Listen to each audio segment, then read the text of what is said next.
Hi friends, welcome to TM Rainbow's Kitchen. நாம் இன்னைக்கு பாரம்பரிய ஸ்வீட்டான அக்கார வடிசல் ஈஸியாக அண்ட் ரொம்பவே டேஸ்டியாக எப்படி செய்கிறதுன்னு பார்க்க போகிறோம். இந்த அக்கார வடிசல் சாப்பிட்றதுக்கு ரொம்பவே டேஸ்டியாக இருக்கும். சுவாமிக்கு பிரசாதமாக கூட நீங்கள் இதை செய்யலாம்.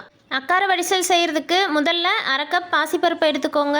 2லிருந்து 3 முறை நல்லா வாஷ் பண்ணிவிட்டு ஒரு குக்கரில் 1 கப் தண்ணி சேர்த்து 3லிருந்து 4 விசில் விட்டு நல்லா குலைவாக வேக வச்சு எடுத்துக்கோங்க. இப்போ ஒரு பாத்திரம் எடுத்துக்கோங்க. அதில் அரை கப் வெல்லம் சேர்த்துக்கோங்க. அரை கப் பாசிப்பருப்புக்கு அரை கப் வெல்லம் சேர்த்திங்கன்னா ரொம்பவே டேஸ்டியாக இருக்கும். இது கூடவே 1/4 கப் தண்ணி சேர்த்துட்டு வெல்லத்தை நல்லா கரைச்சி எடுத்துக்கோங்க. நாம் இந்த வெள்ளை கரைசலை வடிகட்டி எடுக்க போகிறோம். அப்போ தான் வெள்ளத்தில் மண் தூசி எது இருந்தாலும் சரியாயிடும். உங்ககிட்ட பாகு வெல்லம் இருந்ததுன்னா இது போல் வெள்ளை கரைசலை செய்ய வேண்டாம், அப்படியே வெல்லத்தை சேர்த்துக்கலாம். வெள்ளை கரைசல் பார்த்தீங்கன்னா இது போல் நல்லா கொதி வந்ததுக்கப்புறம் அடுப்பை ஆஃப் பண்ணிவிடுங்க. இப்போ இந்த வெள்ளை கரைசலை ஒரு வடிகட்டி வச்சு வடிகட்டி எடுத்துக்கோங்க. இப்போ ஒரு கடாய் வச்சுக்கோங்க. அதில் 1 ஸ்பூன் ஆயில் இல்லைனா நெய் சேர்த்துக்கோங்க. இப்போ இது கூடவே 1/4 கப் ரவை சேர்த்துக்கோங்க. வறுத்த ரவை வறுக்காத ரவை எதுவாக இருந்தாலும் சேர்த்துக்கலாம். அடுப்பு லோ ஃப்ளேமில் வச்சுக்கோங்க. ரவை நல்லா வாசனை வர அளவுக்கு வறுத்து விட்டுக்கோங்க. இப்போ நம்ம வேக வச்சு எடுத்து வச்சுருந்தோம்ல பாசிப்பருப்பை இந்த ரவை கூடவே சேர்த்து நல்லா ஒரு முறை மிக்ஸ் பண்ணி விட்டுக்கோங்க.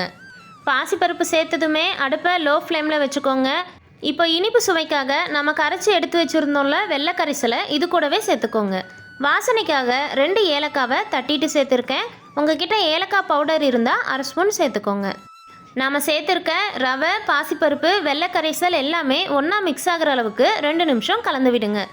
இனிப்போட சுவை அதிகமாகிறதுக்காக 1 பிஞ்ச் மட்டும் உப்பு சேர்த்துக்கோங்க. இது ஆப்ஷனல் தான், வேண்டான்னா ஸ்கிப் பண்ணிக்கோங்க. கைவிடாமல் இது போல் கலந்து விட்டுட்டே இருக்கும்போது 5லிருந்து 8 நிமிஷத்துக்குள்ளே பாசிப்பருப்பு ரவை ரெண்டுமே நல்லா வெந்து இந்த மாதிரி திக்கான கன்சிஸ்டன்சியில் நமக்கு கிடைக்கும். உங்களுக்கு நெய்யோட ஃப்ளேவர் பிடிக்கும்னா இந்த ஸ்டேஜில் 2 ஸ்பூன் நெய் சேர்த்து நல்லா கலந்து விடுங்க. 2 ஸ்பூன் நெய்யில் 10 முந்திரி பருப்பை இது போல் கலர் மாறுற வரைக்கும் நல்லா வறுத்துட்டு சேர்த்துக்கோங்க. இப்போ நல்லா ஒரு முறை மிக்ஸ் பண்ணி விட்டுக்கோங்க. அவ்வளோதான், நம்மளோட பாரம்பரிய ஸ்வீட்டான அக்கார வடிசல் ரொம்பவே டேஸ்டியாக ரெடி ஆகிடுச்சு. ஏதாவது ஸ்வீட் சாப்பிட்ணுன்னு நினைக்கும் போது இந்த அக்கார வடிசல் ரெசிபியை கண்டிப்பாக ஒரு முறை ட்ரை பண்ணி பாருங்கள். இந்த ரெசிபி உங்களுக்கு பிடிச்சிருந்ததுன்னா லைக் பண்ணுங்கள். உங்கள் ஃப்ரெண்ட்ஸ் அண்ட் ஃபேமிலி கூட நிறைய ஷேர் பண்ணுங்கள். மறக்காமல் டிஎம் ரெயின்போஸ் கிச்சனை சப்ஸ்கிரைப் பண்ணிக்கோங்க. தேங்க்யூ.